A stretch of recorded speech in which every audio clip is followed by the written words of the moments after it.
Greetings friends, welcome back. Today we're going to add Font Awesome icons to our buttons. Font Awesome is a convenient library of icons. These icons can be web fonts or vector graphics. These icons are treated just like fonts. You can specify their size using pixels, and they will assume the font size of their parent HTML element. You can include Font Awesome in any app by adding the following code into the top of your HTML.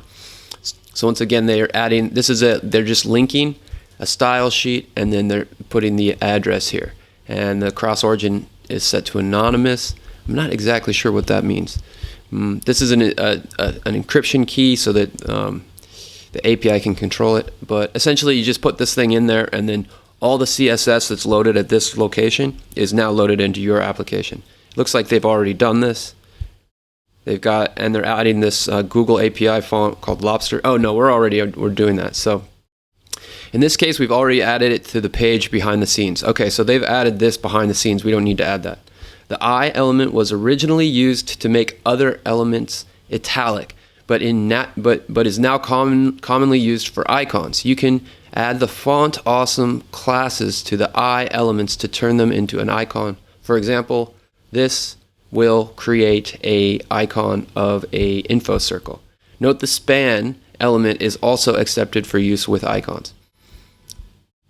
Okay, so you can also put span in here, apparently. Let's test that out. We've got, in our first row, just above the H2 element, I'm going to go I class is equal to Font Awesome info circle, and then close I.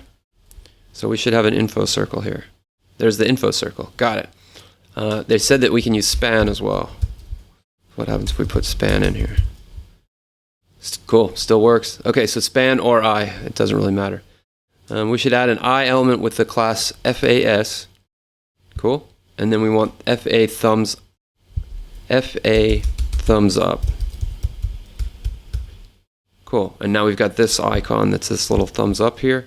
And your FA icon should be located within the like button. Okay, so we want to take this away from there, and we want to add it to the like button. And so if we scroll down here, we can see, I think that they changed that. If I were working on this application, I would probably do it like this, just because I think it looks clearer. And we can add the span class in here. So now we've got the like there. They say we want to, should be located within the like button. The element should be nested within your button element, and your icon element should have a closing tag. Okay, cool. I've got all that, so I'm guessing the test will pass. Great. Now, let's see, what could be going wrong? If you don't have a closing tag, that could be something that's wrong, and you'll still be looking like it's good, but that shouldn't pass the tests, but it does. If it's an I, does that? Yeah, if you don't do it, then it causes this error where it's, the I's like there's multiple hands all over the place, so you want to make sure, can you do it like that? No, this has to have a close I tag in order to properly function. So this is another way you could do it. You could do it with the I or the span. If you're having a problem like it's not working, you might not be nested within the button, because if we were to run the tests now, they shouldn't pass. And that's because the icon is outside of the button. I don't think that it matters on which side of the like tab you have. I think you can do it like that. So maybe that looks better to you too. And let's see if we run the tests. They still pass. Essentially, you just have to make it within the button class. It doesn't matter whether or not it's before or in front of the like. Anyways, hope you guys enjoyed this one, and we'll see you in the next lesson.